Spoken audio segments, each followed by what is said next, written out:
Seguimos en la mira, como les anunciábamos, con el precandidato por el Frente Amplio, el Partido Comunista también, Óscar Andrade. Óscar. ¿Qué tal? ¿Cómo andan? Buenas noches. Un gusto estar por acá. Bueno, honestidad. Si un gobierno te deja como herencia el déficit que va a dejar imagínate, ¿no? Gobierno blanco, claro. Se la pasa al frente y le deja este déficit.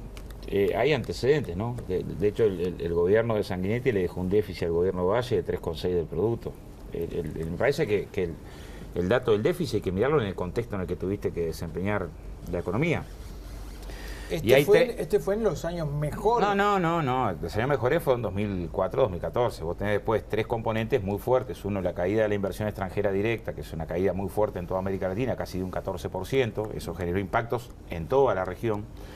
La segunda, una situación inédita en la historia económica del Uruguay, que es que entra en recesión Argentina y Brasil, y Uruguay no acompaña esa recesión, pero tuvo impactos muy duros. Mirá los datos del segundo semestre ahora del 2018, y exportamos 200 millones de dólares menos a Brasil, cayó un 30% el turismo de la Argentina. O sea, esa circunstancia regional es una circunstancia regional de extraordinaria hostilidad. O sea, ahí vos tenés dos. Y tercero, que los principales productos que exportamos tuvieron un descenso después de haber experimentado un crecimiento muy alto. O sea, tuviste sometido a tres componentes muy fuertes.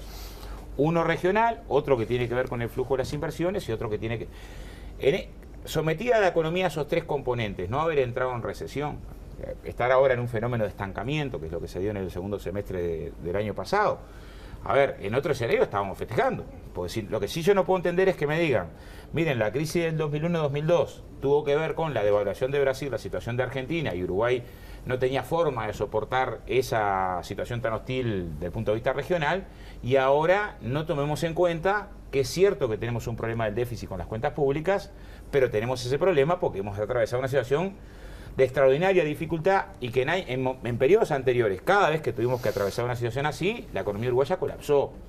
Y hoy no colapsó, está en dificultades, pero no colapsó. Es más, demostró fortalezas, porque atravesar esta situación con los indicadores actuales es una fortaleza donde en términos relativos se desliga de la región, ¿no? Ya, Fede se le paraban los pelos de atrás, le veo claro, los pelos parados atrás de la oreja. Ni muy ni tan, ¿no? Porque en realidad vos decís, bueno, un contexto desfavorable en los últimos años, pero en realidad en los últimos años también tuvimos consecuencias muy favorables de esos propios procesos. Está bien, Argentina y Brasil estaban en una etapa de recesión, pero teníamos precios relativos muy favorables respecto a ellos, que nos llevó a que, si bien ellos estaban caros, nosotros frente a ellos mismos estábamos muy baratos. Yo creo que tuvimos una situación... Digamos, y con las tasas internacionales al precio en que están, las condiciones de ingreso de capitales en particular para financiar el déficit fiscal han sido extraordinarias. Hasta el 2014-2015. No, empezaban a descender. Tanto empezaron a descender Lo que hoy Uruguay le exigen los mercados para financiar su deuda es bajísimo. Y por eso es que hoy podemos tener un déficit de 4,5 y no como nos pasaba hace 10 años, donde era mucho más complicado tener vamos a ponernos de acuerdo en algo que nos podemos poner de acuerdo fácilmente. El escenario que se dio en el 2004-2014 es radicalmente distinto al escenario de los últimos 4 años, ¿no? Correcto. O sea, sí. Claramente, ¿no? Sí. Y es bastante más desfavorable. Sí. Segundo, dato que a mí me parece importante, cada vez que en la historia económica del Uruguay Argentina atravesó situaciones como las que viene atravesando ahora, no hay un indicador que esté en el lugar que tiene que estar en la economía argentina. 50% de inflación, a Uruguay se lo llevaron puesto siempre. En momentos donde la interconexión económica era menor, aún en momentos donde la interconexión económica era menor que la que actualmente existe, esta circunstancia tensionó desfavorable de manera muy dura. Entonces yo lo que digo es, hay que mirar todo el contexto. Desde el año 2014 al 2018 cayó un 14% la inversión extranjera directa en América Latina, no en Uruguay, ¿no? O sea, eso también llevó a que Brasil atraviesa... Bueno, sigue teniendo problemas el gobierno de Bolsonaro en Brasil, aparte de los problemas democráticos de llamar a festejar el día del golpe de Estado, problemas con la captación de inversiones. Hay en la región una situación de mucha inestabilidad que genera esos problemas. Los datos en Uruguay, todos, ¿no? Porque podemos mirar solamente el déficit. Bueno, en ese escenario no se incrementó la pobreza, al contrario, en ese escenario hay un conjunto de circunstancias en lo económico que están lejos del colapso. El dato que más preocupa es el del déficit, que es el que hay que atender. Ahora, no puede ser el dato exclusivo, porque en un país juegan todas las variables. Entonces... Sí, pero ¿sabés qué va a dar la sensación? Sí. Que así como tuviste 8 o 9 años de crecimiento y no sirvieron para que luego 4 años te los tiraran abajo, de la misma manera vos tenés una reducción de la pobreza, pero ves que el 80% o el 70% está de los que salieron de la pobreza con hacerles... Sí, Gabriel, pasa en el mundo eso, ¿no? Así y se caen de nuevo a la pobreza. Mundo, ¿no? Lo que te quiero decir es que situaciones de extrema vulnerabilidad... Después de 9 años de crecimiento, todos los logros parecen agarrados con pequeñas alfileres. Eso es muy polémico, ¿no? Eso es muy polémico, porque, a ver, si uno reflexiona el periodo 2004-2014, no solamente el punto del desempeño de la economía, donde no hubo momento de crecimiento económico tan importante, tenés que decir, a ver, el cambio en la matriz energética es un cambio que se sopla y se cae con alquileres, la circunstancia de la descentralización universitaria, donde pasamos de 800 estudiantes universitarios por año a cerca de 4.000. El descenso de la mortalidad infantil. Pero donde... si vos pones, por ejemplo, acabas de mencionar uno, que es el de la universidad.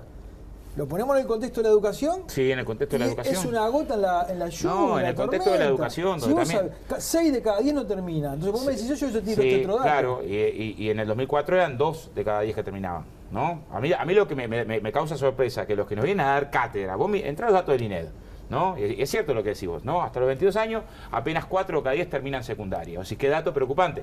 En el contexto regional, además es preocupante porque hay países... Hay países con los que te podés comparar donde ese dato preocupa. Es un dato que preocupa a la educación. Es un dato que preocupa a la educación. A los que nos vienen a dar cátedra, ¿no? Cuando gobernaban en el 2004, 2 de cada 10 terminaban, ¿no? Los especialistas en educación, ¿no? Porque en definitiva, los que la saben todas, los que dicen, no, la educación, qué desastre este dato de secundaria, ¿no? Y era la mitad. Entonces... Y era la mitad de un contingente todavía menor, porque la cantidad que terminaba en primaria y empezaba en secundaria era menor todavía. Muchos abandonaban antes de arrancar. Entonces, claro, también teníamos ese punto de partida. Ahora, la educación es todo. Tenías 17 carreras terciarias en la UTO y hoy tenés cerca de 80. Ahí había 1.300, 1.400 estudiantes terciarios, hoy tenés cerca de 13.000. O sea, la educación es todo. Duplicar la producción científica en el Uruguay, o sea... pasar a 50.000 estudiantes universitarios más. No es solo los problemas de secundaria. Donde yo creo que entre las cosas que vamos a tener que hacer es generar un sistema de becas. Usted pone ejemplo. Desde el INEFOP se viene con un sistema de becas desde hace unos años. La iniciativa del movimiento sindical. Teníamos 5.800 estudiantes becados, después pasamos a 7.000 y este año vamos a llegar a 9.000 estudiantes becados. La beca es una beca muy modesta. Media BPC, o sea, 1.000 y algo de pesos. Los resultados que tenemos con esa beca es que menos del 10% deserta. Y en el primer quintil tenés arriba de un 80% que deserta. En el quintil de los más pobres, ¿no? Que es donde tenés el concentrado la mayor dificultad. Yo creo que entre los temas que tenemos que ubicar en la discusión de secundaria, que hay un montón de debate, formación docente, temas pedagógicos, pero también uno de los componentes más importantes para no completar trayectoria educativa tiene que ver con la situación de contexto social, porque claramente son distintos los datos según el barrio en el que vivís y la condición económica que tenés. Ahora, la educación es todo. Y si vos tenés, repito, que multiplicaste más que por 4 la cantidad de estudiantes universitarios que entran en el interior, y la mayoría, yo estuve en Pueblo Greco la semana pasada, de familias que en su vida pensaban tener una carrera terciaria, ¿no? Eso no puedo ponerlo en el lugar de logros que se van a caer sí o sí, o plata tirada. Y me parece que hay que mirar todo, y en el mirar todo hay un conjunto de situaciones sociales que se atendieron. Nunca se distribuyó también el ingreso como ahora. Nunca hubo tanta gente trabajando y estudiando como los gobiernos Frente Amplio. Nunca. ¿No? Vos mirás estos últimos 15 años y nunca fue tan alto el registro de trabajadores a la seguridad social y nunca hubo tanta gente matriculada en los distintos sistemas de la educación. Ahora, la percepción es que parece que acá es el país donde nadie trabaja y nadie estudia. Que lo que fomenta el gobierno progresista es el no trabajo y el no estudio. Bueno, yo quiero polemizar con eso. Sí. Y también polemizar con cuáles eran tus resultados cuando gobernabas, porque te repito, si cuando vos gobernabas 2 de cada 10 terminaban secundaria, no me vengas a hablar de la excelencia educativa y a los maestros cobraban 5.000 pesos por mes, ¿no? No, el tema de las políticas sociales es un tema que las críticas han surgido desde el propio Frente Amplio en los últimos tiempos. Sí, nosotros hacemos de gobierno, oposición. De gobierno y de oposición a la vez, sí. Y ahí, digamos, al Partido Comunista que vos pertenecés le caen muchas responsabilidades porque han tenido el MIDES, la égida sobre el MIDES, pero no hay un reconocimiento del MIDES. No hay un reconocimiento de que hay políticas que caducaron. No hay un reconocimiento de que, como pegaron el grito del Ministerio del Interior, nos han dejado solo. Como dijo Daisy Tourné el otro día, acá te dejan solo. Las políticas, tenés que hacer política de seguridad a la represiva, con puro policía. Porque el MIDES no aparecía nunca. Lo dice Daisy Tourné, lo dice el actual ministro del MPP, lo dice Gustavo Gustavo Leal. Entonces, Bueno, no los escuché a todos, pero sí, seguramente tenemos una diferencia ahí. Primero en la definición de que las políticas sociales son todas, son también las educativas, son también las de vivienda. Lo que es un acierto ahí, el proponernos el objetivo de duplicar la inversión en vivienda. Son las de seguridad social, que hoy están tan cuestionadas, pero tenían un contexto de una densidad de cotización escandalosa en Uruguay. Pero perdón, ¿no parece hasta lógico que una política social se agote? No, yo lo que estoy diciendo es qué es lo que estamos criticando. A ver, hay 6.500 personas que trabajan en cooperativas sociales hoy. Alguien las organizó, no se organizaron. 6.500, ¿no? No dos, 6.500. En los planes de trabajo protegidos se anotan más de 30.000. Se armó un sistema de prótesis que dio más de 1.000 prótesis gratuitas. O sea, ¿qué es lo que estamos cuestionando a un ministerio? ¿Cuáles son las críticas tan duras, tan salvajes? El plan de equidad. Es el plan de equidad lo que estamos cuestionando. Yo al revés. Toda la vida teníamos un debate sobre cómo eran las asignaciones familiares en el Uruguay. Eran que las cobrabas cada 2 meses, aparte de ser muy pequeñas, las cobrabas cada 2 meses y eran relacionadas al trabajador en la formalidad. Trabajador o trabajadora que perdía el trabajo, perdía con el trabajo las asignaciones familiares. ¿Y cuál era la atención que tenía la población más vulnerada? La mujer con un montón de gurises a cargo. ¿Cuál era la prestación? Cero. En algunas circunstancias alguna canasta de linda, después cero. Bueno, durante años debatimos que eso está mal, que teníamos que atender esa circunstancia de más extrema vulneración y que teníamos una seguridad social pensada para la tercera edad, pero una seguridad social que era absolutamente insuficiente en la construcción de un piso mínimo de derechos para la infancia. Con el plan de equidad construimos un escaloncito. A mí, si me dejas, insuficiente. Los 1.500 pesos que se le da a una mujer para vivir un mes, nos tendríamos que estar interrogando, es cómo hace para vivir un mes. ¿No? O sea, el debate tendría que estar ahí, de que eso es insuficiente, donde más se necesita.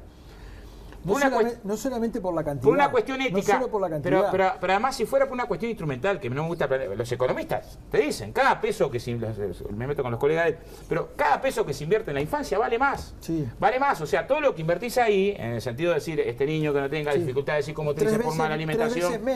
3 veces menos invertimos en infancia que en adultez. 3 y fracción. ¿Y por qué? Ahora, eso que era 3 veces menos, era radicalmente menor. O sea, si algo reconoce Naciones Unidas... Nunca fue tanto, sí, si algo reconoce, te voy a traer documentos acá, porque vos sabés que yo vengo informado, que si algo reconoce Naciones Unidas para la Infancia, que reconoce la facultad de aquel, es que se empezó a revertir una tendencia que era muy regresiva desde el punto de vista... Sigue siendo regresiva, pero era mucho peor. Entonces, increíblemente ponemos acá el acento. ¿Qué es lo que tenemos que hacer? O sea, ¿dónde tenemos que concentrar la inversión? Tenemos que concentrar la inversión en los CAIF, tenemos que concentrar la inversión en la primera infancia. Nosotros este año inauguramos el primero con acuerdo colectivo en Piedras Blancas para 80 gurises. Ahora, ¿qué es en el marco del sistema cuidado? Oscar, pero no solo se le está cuestionando al MIDES la instrumentación de las políticas, sino también la transparencia con la que se instrumentan las políticas. Y de hecho, todo eso surgió o todo eso derivó en un pedido por parte de la oposición de hacer una comisión investigadora. No, es que la oposición son mágicos. Mirá, si vas a hacer las instituciones, hay 5 instituciones que tienen 100% de evaluaciones del tribunal, pedido de informe del Tribunal de Cuentas de no haber. Las 5 son intendencias de los partidos tradicionales. O sea, yo no defiendo la falta de transparencia. Lo que digo es, muchas veces tenés que ejecutar gastos cuando estás en políticas sociales y tenés que atender un refugio, situaciones que son que no esperan, que van por la forma. Ahora, toda la investigación que yo conozco, del punto de vista del descenso de la indigencia, ubica que en las transferencias directas que en su momento se construyeron fueron una clave para el descenso de la indigencia en Uruguay. Y Uruguay con un desempeño económico donde el crecimiento económico está dado por las actividades que no generan más trabajo, ¿no? Ahí tenés telecomunicaciones, o sea, tiene esa circunstancia. Si no tiene una situación social más dura es porque tiene hoy un tejido de políticas sociales más ancho que el que tenía. ¿Suficiente? Insuficiente. Ahora voy a poner un ejemplo para que vos le preguntés cuando venga alguien de la oposición.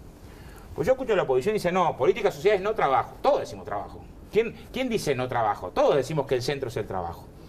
En un momento entró un proyecto de ley al Parlamento, que hoy es ley, que establece que en la obra pública se reserve un cupo para la población del MIDES. Un cupo, muy menor un cupo, ¿no?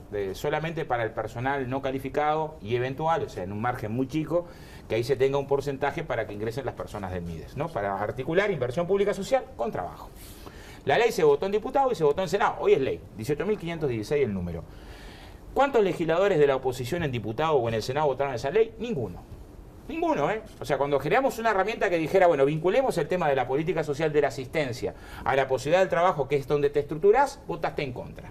Entonces tengo que sospechar que en tu crítica a las políticas sociales también hay parte, te lleva a una cuestión de un estigma a la población más vulnerada, que parece que tuviera la responsabilidad de estar vulnerada. Y creo que de fondo ideológicamente hace también esa discusión. Cuando vos pensás que cada uno es función de su mérito y que no hay exclusión que tenga que ver con razones sociales, después terminás fundamentando la situación de la exclusión. Yo creo que estás caricaturizando un poco la pero lo he escuchado, pero sí, yo he escuchado por varios lados, para decirlo más grosero, los vagos del Mides, los pichis del Mides, ¿no? Capaz que es por donde yo camino, que hay gente que enfoca desde ahí la cuestión de las políticas sociales. ¿Pero tenés alguna declaración de algún dirigente de un partido de oposición? No, lo que tengo es las manos de los partidos de la oposición que no se levantaron cuando hubo que votar un instrumento para generar condiciones de trabajo y la inclusión vía trabajo, ¿no? Si no revisen, está el debate parlamentario. Entonces vos decís, todos decimos que es por el lado del trabajo. En algunos casos arrancás de muy atrás, ¿no? Arrancás de muy atrás. Siendo por el lado de la plata. No solo. No, yo creo que no solo. Si hay planes de trabajo protegidos que para cargar una plaza se anotan 30.000, Gabriel. Y vos decís que no quieren trabajar. Escuchame una cosa. A ver, ¿cómo se puede explicar que el proyecto del plan, 7 zonas, el de reactivar plazas, se quedó sin plata? Se quedó sin plata. Se quedó sin plata. Sí, tengo un dolor de cabeza. A ver. No, pero a ver, ¿cómo podemos vincular? ¿Cómo podemos pensar? Yo era diputado cuando eso, ¿sabes el dolor de cabeza que me agarré? La izquierda, que quiere combatir la inseguridad por la vía de las políticas sociales, se queda sin plata en un plan que era atacarlo sin mandar policía, por Dios. Y te agrego más, quedamos sin plata para el sistema de cuidados, simultáneamente perdimos esa votación. ¿No te parece que hay una carencia de política? Perdimos esa votación, hubo un momento de contracción económica y se decidió recortar ahí. Ahora, a mí me preguntas, ¿cuál fue tu opinión cuando eso? Es pública. Sí, resistí Artigo, era legislador y opiné en contra de que se eligiera recortar el Mides. ¿Sabés lo que yo veo con eso? Ese ejemplo para mí es una falta, no digo de comprensión, sino de abordar la pobreza desde una perspectiva mucho más integral, ¿viste? Sí. Darle una plaza a un pobre no es... Pero me vas a explicar a mí eso, Gabriel, que soy de Villa Felicidad. Por favor, nací en una casa que no tenía baño. No me expliqué lo que es la circunstancia de la exclusión. Lo que estoy diciendo es, ese debate lo perdimos. Ahora, ¿quiere decir que renunciamos a banderas históricas? No, lo perdimos en un periodo de gobierno que en dificultades no dejamos de incrementar la inversión pública social, ¿no? Ganó que había que destinar más a educación. En su momento, es más, lo mismo el sistema de cuidado. El sistema de cuidado tiene menos alcance que el que tendría que tener porque decidimos recortar. No recortar lo que estaba adjudicado porque nació de la nada, pero está en debate en la izquierda también la atención. El abordaje de la seguridad yo creo que es por ahí. Si no abordás la seguridad desde el punto de vista de una política de vivienda que logre barrio integrado y confronte la crisis urbana y la gentrificación, está complicado. Si no generás una política para generar desarrollo cultural contra cultura delincuencial en los barrios más carenciados. Y eso es algo que... A ver... Nosotros tenemos 150 talleres desparramados por los barrios, nosotros Sindicato de la Construcción, donde llevas teatro, llevas percusión, llevas talleres que van acá en Luis Valleverra y Ruta 5 van 150 gurises. Y hay más de 4.000 que están atendidos así, gratuitos, los barrios más pobres. En Tacuarembó, en Paysandú, la escuela de taekwondo salió campeón nacional. Son gurises que tenían, le diputás la identidad al narco, que los tiene sino de campana por un paquete de papas fritas. Entonces, ¿cómo vos desplegás? Yo cuando decíamos seguridad, ¿sabes qué? En vez de 22 escuelas de arte en todo el país, tenemos que hacer un esfuerzo enorme para que las escuelas artísticas lleguen sobre todo a los barrios que tenemos más dificultad. Y eso tiene mucho que ver con la convivencia, porque si no abordás el tema de la violencia con la integralidad, te quedás con los operativos. Y no digo que no haya que tener operativo, apenas decís esto, la respuesta es, vos porque querés defender al delincuente. No, si no generás más integralidad, y eso también es más plata. O sea, también esa discusión es más plata. Becar a los gurises secundaria también tiene que ver con la seguridad. Vos mirás el informe del comisionado de cárceles y 9 de cada 10 jóvenes que están presos no terminaron ciclo básico. Entonces también tenemos que entender, y cuando pongamos esto arriba de la mesa, que está en el programa del Frente, de la necesidad de becar estudiantes en secundaria de los más vulnerados, vas a tener de vuelta la discusión de estás dándole plata. Y en realidad estás ayudando a que garantice su derecho. En el barrio donde yo me crié, muchos gurises iban a la poda y dejaban de estudiar porque se iban a la poda a hacer algún peso, aunque sea un mes y medio. Después que trabajaban ese mes y medio, ya habían perdido el año. Y después engancharse era difícil. Entonces lo que digo es, ¿que precisamos mayor integralidad en las políticas? Sí. Ahora, para adelante discuto eso. Con la oposición discuto cuáles eran tus políticas sociales. Porque tenés derecho, si me vas a cuestionar, bueno, ¿y vos cuál era tu enfoque en las políticas sociales cuando eras gobierno? Por de hecho fuiste gobierno décadas, ¿no? ¿De qué lado construías integralidad? Núcleo básico evolutivo en una punta y barrio privado en la otra, bueno, es por ese lado no. ¿Y las cárceles, Oscar? va un dolor de cabeza en las cárceles. Porque un gobierno de un dolor de izquierda, cabeza, un con dolor de cabeza. las circunstancias en las que están hoy las cárceles... Eran mejor las cárceles de... No eran porque... Eran mejor las cárceles de los milicos que de la dictadura que las de ahora. No eran mejor, pero las políticas en las cárceles tenemos... Hay cárceles que están bien, a ver. Para sacarme del lugar. No entres por ahí, no entres por ahí. No, hay algunas cárceles del interior que están bien. Y acá lo que digo es, igual tenemos una situación en las cárceles muy complicada, también. Yo hace 6 años que estamos trabajando en las cárceles con cursos de formación y acuerdo entre las cámaras y el sindicato para llevar formación de oficio.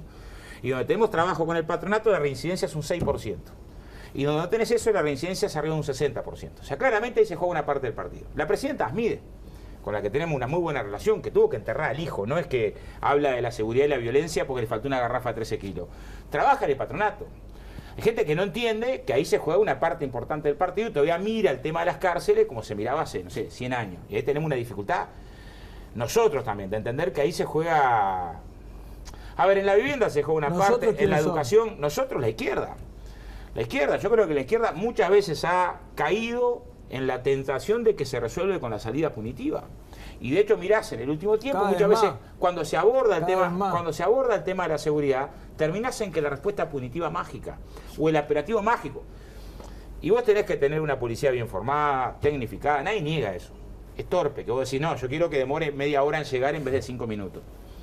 Ahora, el abordaje solo desde ahí, solo desde ese costado, es un abordaje débil, insuficiente. O sea, ¿qué es lo que precisarías vos? En algún lado lavan los narcos, ¿no? Y lavan en el sistema financiero.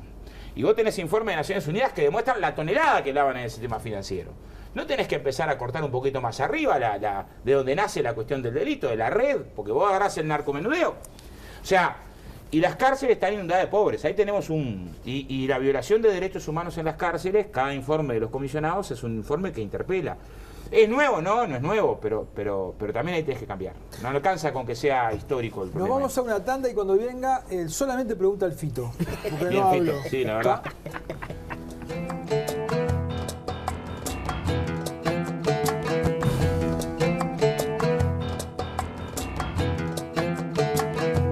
Seguimos en la mira con Óscar Andrade y Fito va a preguntar. Estaba muy entretenida la conversación, así que no quise interrumpir. Está bien.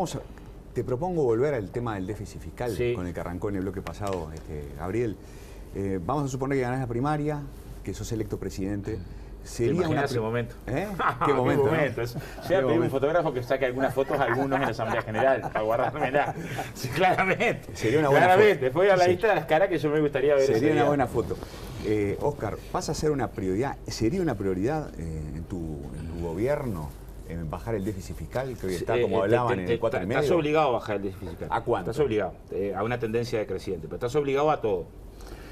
Y esto me lleva a la segunda pregunta, por eso, que es cómo. Sí, claro, voy al cómo, ¿no? Vos hay una parte del déficit que lo podés resolver vía crecimiento económico, que es el camino menos doloroso. Si crece la economía, y parte de lo que crece la economía atiende a las circunstancias del déficit. Parte del déficit, el camino menos doloroso, es tener una mejor gestión de las políticas públicas, mejor gestión de las empresas públicas, que ayude a contraer parte del déficit. Ahora, vos tenés algunos compromisos que asumiste en la campaña electoral. O sea, nosotros estamos asumiendo que vamos a hacer un esfuerzo muy importante en la inversión en vivienda. Duplicar la inversión en vivienda como mínimo, que es lo que dice el programa textualmente, son casi 300 millones de dólares. Esto impacta en casi 12.000 puestos de trabajo directos y 12.000 puestos de trabajo indirectos. En un momento de contracción de la inversión en vivienda es clave porque dentro de la inversión pública es la que más puestos de trabajo genera. Perdóname, esto no se ha cumplido. No, esto es lo que está en el programa de gobierno del Frente Amplio para el próximo periodo. Pero los programas de vivienda la inversión en vivienda pasó de 0,4 a 0,5 del PIB, ¿no? Este ha sido el periodo. Ahora vos lo que te planteas es 0,5 llevarlo a un punto del producto, ¿no? Esto implica un esfuerzo desde el punto de vista de la inversión pública muy grande, pero creo que es un esfuerzo que hay que hacer.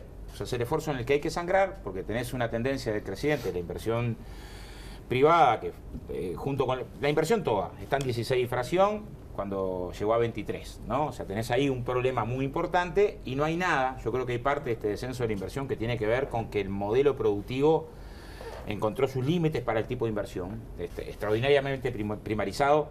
Tiene que ver con alguna situación regional, pero también con que no tenés mucho más margen ahí. Entonces parece claro que para tener el tema de trabajo tenés que resolver esto sin incrementar el déficit. Resolver esta inversión sin incrementar el déficit implica tener más recursos. O sea, es una clave. Entonces, en tener más recursos, el programa de gobierno del Frente Amplio da pistas.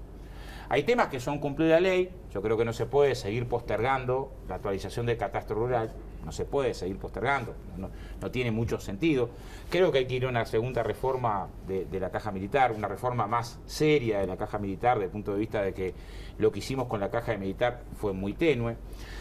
Creo que tenés que ir a una discusión donde parece sensato que a los 25.000 productores rurales pequeños que tienen apenas el 5% de la tierra cultivable y aportan casi el 30% del valor agregado, se les mantenga el privilegio de una forma de aporte patronal que es infinitamente de menor costo que industria y comercio, pero no a los grandes. O sea, mantener un esquema similar para los grandes hace que vos tengas un tipo que tiene 1.000 hectáreas, 10 empleados, y por él y los 10 empleados aporta 4.000 pesos al BPS. Bueno, creo que eso no resiste hoy, ¿no? Ese tipo de norma. Creo que hay componentes que hay que revisar. Y el programa del Frente ubica algunas claves en materia de no gravar a la pequeña y mediana producción, no gravar al pequeño y mediano comerciante, no gravar a los trabajadores de sectores medios, pero sí habla de gravar a la riqueza acumulada. Entonces, en una circunstancia de que vos querés impulsar un conjunto de políticas, porque yo lo que no entiendo es lo que te vienen a decir, mirá, yo bajo las tarifas, bajo los impuestos, bajo lo que hay, y aparte invierto más en no cobra a los jubilados. Eso me parece, es simpatiquísimo, pero no es cierto, ni manera que lo hace. Entonces creo que los que están en más condiciones de aportar a una salida que tenga como eje el trabajo y que tenga como eje atender una política transversal que es la vivienda son los sectores que tienen renta extraordinaria. Si vos mirás que hay que aumentar la presión tributaria. Si vos mirás la recaudación de IRAE, él quiere quedarse con el titular. No, pero yo quiero explicar el concepto. Ya lo dijiste acá. Ya lo dije acá. Ya lo dijiste. Pero sí, reincido. O sea, creo que no es el momento para que puedas hacer las tres cosas. Que puedas generar un conjunto de inversiones que son imprescindibles, descender el déficit fiscal y aliviar impuestos a otros, que también lo dice el programa. El programa lo que habla es pesen más los impuestos directos, pesen menos los indirectos. A mí me encantaría si rebajo el IVA, ¿no? Ahora, en este escenario de déficit fiscal, poner arriba esto, además rebajo el IVA, es una promesa que anda después a que las cuentas te den, no te dan. Entonces, si vos mirás la recaudación del IRAE y la recaudación del IRPF categoría 1 del 2014 al 2018, crecieron casi 50 puntos por encima de la inflación, ¿no? O sea, hay sectores empresariales que pueden estar en problemas, pero claramente hay sectores que no, porque si no, ¿cómo se explica ese comportamiento? En el 2016 se explica por qué empezaron a tributar las empresas públicas. Para adelante no. Y todos los años, aún estos anteriores dos, sin ningún cambio tributario, siguió una tendencia de crecimiento sostenido. Entonces, parece claro que al empresario que tuvo una renta media no le podés cobrar más. Ahora, el que tuvo una renta importante ese año, ¿por qué no, como a los asalariados, cobrar con gradualidad? Porque los impuestos en los salarios evolucionan en función de cuánto evoluciona. ¿Esto jode la inversión? No, porque vos cuando tributás IRPF categoría 1, si reinvertiste, se considera por fuera del input, de la parte de renta. Entonces, hasta puede ser un componente que estimule la inversión. O no, porque el que va a invertir se te va para otros lados. Ahí estás compitiendo por la inversión eso lo vas a con tener. El resto del mundo. Claro. Y el resto del mundo esa la tendencia es a bajar impuestos. Esa es una discusión para las... Bueno, pero si vos mirás al mundo que le va bien, el promedio de la presión fiscal de los países de la OCDE es 35, ¿no? Pero siempre se mira entonces, en comparación con los vecinos. Le diría, bueno, o con países similares. Brasil tiene una presión fiscal por encima de nosotros. Por ejemplo. Argentina porque en la consideración que se puso Argentina no estaban los impuestos municipales. Si vos le colocás los municipales quedan medio punto por arriba. Pero lo que estoy diciendo es, más allá de la cuestión regional, lo que yo creo es, tenés un momento donde es muy difícil hacer una apuesta a la Macri, es decir, lluvia de inversiones. Yo no quiero una estrategia productiva a la paraguaya, la mitad de los trabajadores cobrando el mínimo. O sea, Paraguay compite para traer inversiones de esa forma. Junto con Honduras son los dos países que tienen la peor condición de cantidad de trabajadores sin acceder al mínimo nacional. No, creo que hay que hacer una apuesta con participación del Estado. La urgente es la vivienda. La otra, en la que también tenés que sangrar, es el cambio en la matriz. Y el cambio en la matriz, lo dije acá la última vez que vine, requiere un esfuerzo que tenés que hacer en materia de investigación más desarrollo, porque lo tenés que pensar a mediano plazo. El cambio en la matriz requiere armar un sistema integrado de formación profesional en el que yo creo que tenemos mejores condiciones. Por más problemas que tengamos en la educación, no es lo mismo la UDELAR hoy que la que teníamos, no es lo mismo la UTU hoy que la que teníamos, no es lo mismo el INEFOP hoy que el que teníamos.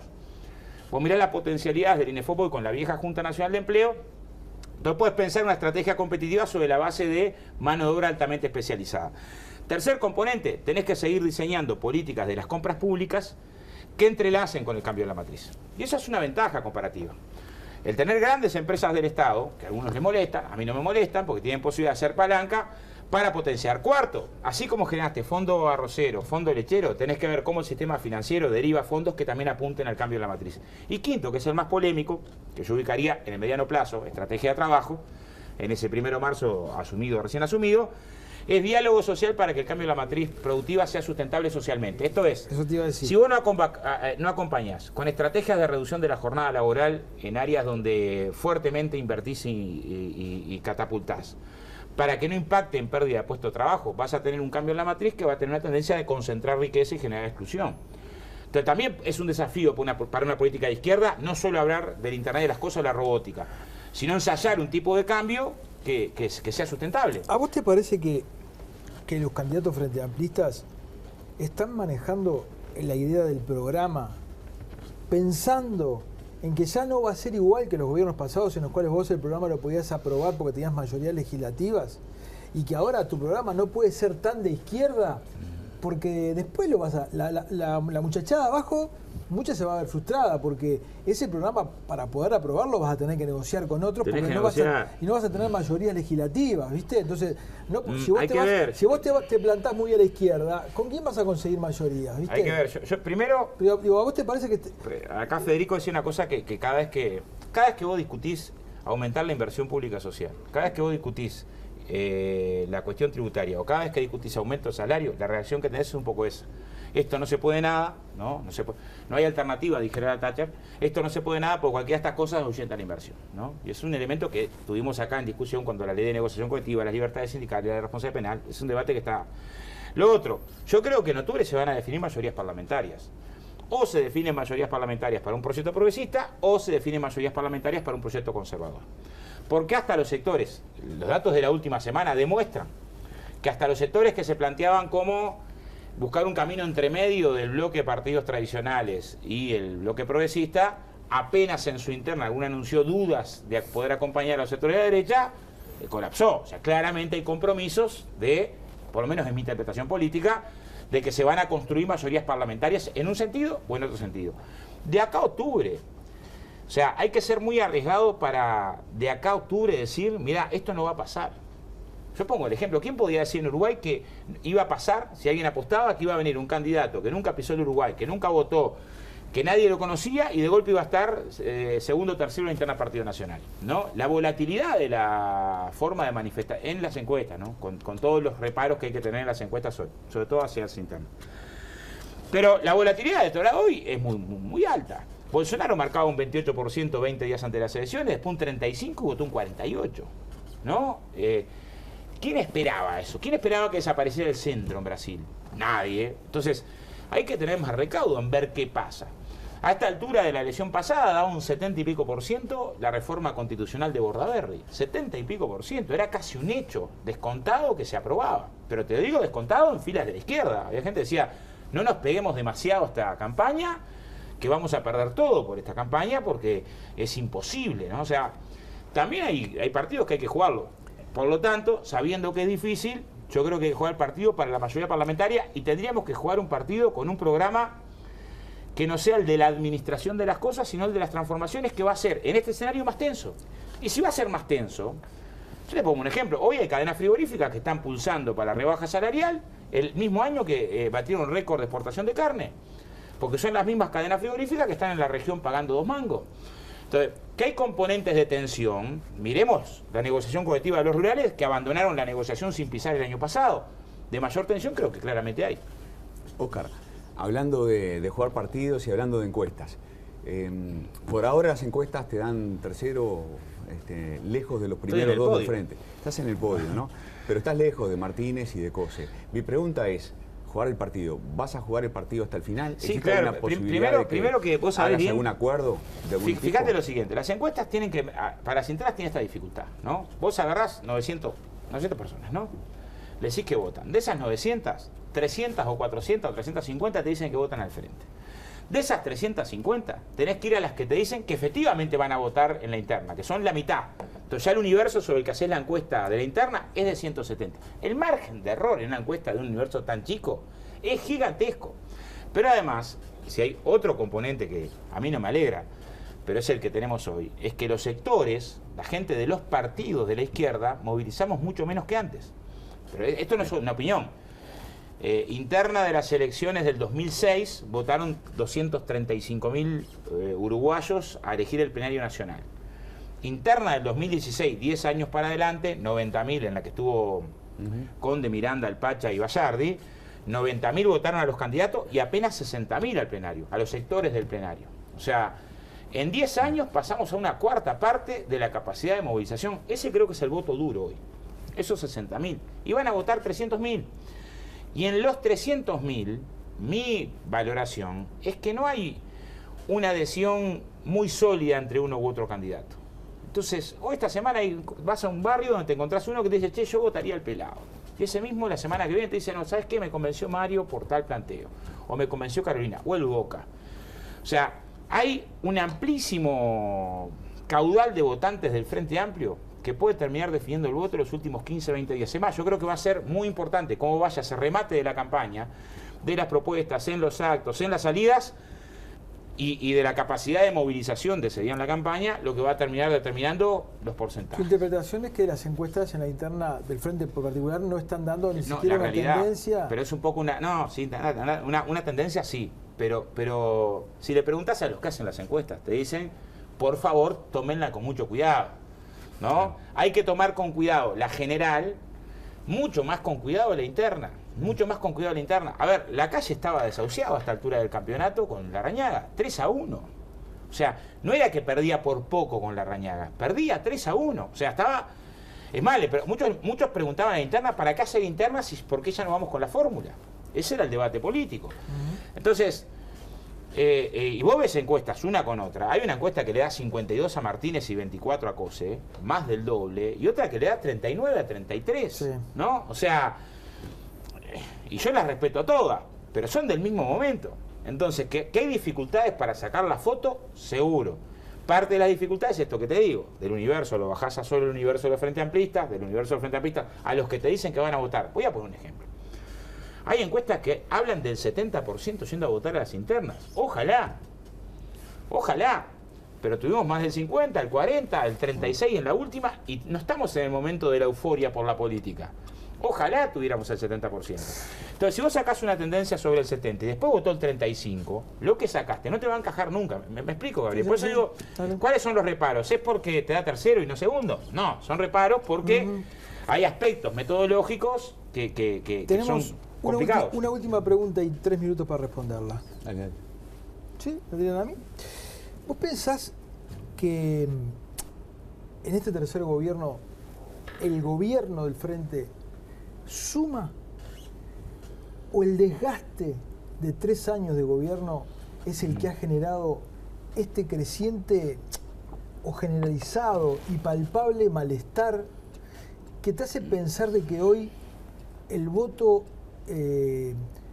vergonzoso, el voto vergonzante se ha trasladado y se ha instalado en la izquierda? Y da hasta cosa decir. Sí, te entiendo. Primero, es evidente que estamos en un escenario diferente al del 2009 y el 2014. Entonces, el 2009 era tal el prestigio de Tabaré Vázquez en el último año de su gobierno y tan importante la reforma que uno llegó a decir en la campaña, yo me acuerdo, a Julita Po diciendo, miren que el que más se parece a Tabaré es la calle y no Mujica, porque parecía que no se podía ir contra Tabaré, ¿no? Entonces estar pegado al gobierno sumaba mucho más que ahora, eso es indiscutible, o sea, había generado una aureola de los cambios, plan Ceibal, reforma tributaria, reformas laborales, reforma de seguridad social, crecimiento económico, crecimiento de los salarios, o sea, un crecimiento del empleo, o sea, los resultados eran tan notorios, además acompañados por una circunstancia económica que ayudaba a que esos resultados se potenciaran, donde la cercanía con el gobierno te daba por ganador, tanto que hasta la oposición quería estar cercana con el gobierno. Y en el 2009, siendo que las transformaciones del segundo periodo de gobierno no fueron tan importantes, la figura de Mujica en sí mismo, que es una figura media increíble, en el sentido de decir, vas por el barrio y salen los veteranos del partido tradicional a querer darse un beso y abrazarse, ¿no? También tenía esa impronta donde la salida de Mujica, caminando por un barrio con el gorrito, ayudaba. Si me preguntabas hace 4 meses, yo decía, bueno, en realidad llegamos con una circunstancia donde el gobierno, por el escenario, todo lo que explicábamos recién, es más complicado. Me empezó a cambiar un poco la valoración después delante de la arena, como que hubo un momento donde el gobierno se paró en un lugar distinto, ¿no? Distinto desde la comunicación, distinto desde la explicación de lo que está pasando, asumiendo lo que debe asumir.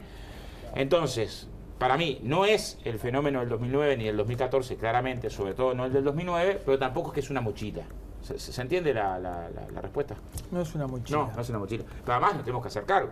No, O sea, eso sí. yo tuve 500 millones de líos con el gobierno.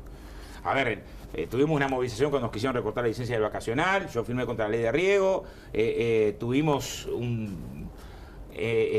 una mirada muy distinta de cómo se manejó el conflicto educativo cuando la esencialidad. O sea, no recito archivos, no puedo decir que no tuvimos esas diferencias con la ley de discapacidad el año pasado. Pero pensás que sí es humano. Pero creo que hay cosas que son medias indiscutibles. Le tocó atravesar una tormenta muy complicada y en esa tormenta muy complicada, mientras se cae a pedazos la región, Uruguay demostró tener fortalezas y ese es un mérito que nos tenemos que reconocer. Oscar, muchas gracias por haber estado. No, a ustedes, un gusto estar acá. Bueno, muy bien, gracias muchachos, gracias a ustedes por haber estado ahí. Los esperamos la próxima semana. Que pasen bien.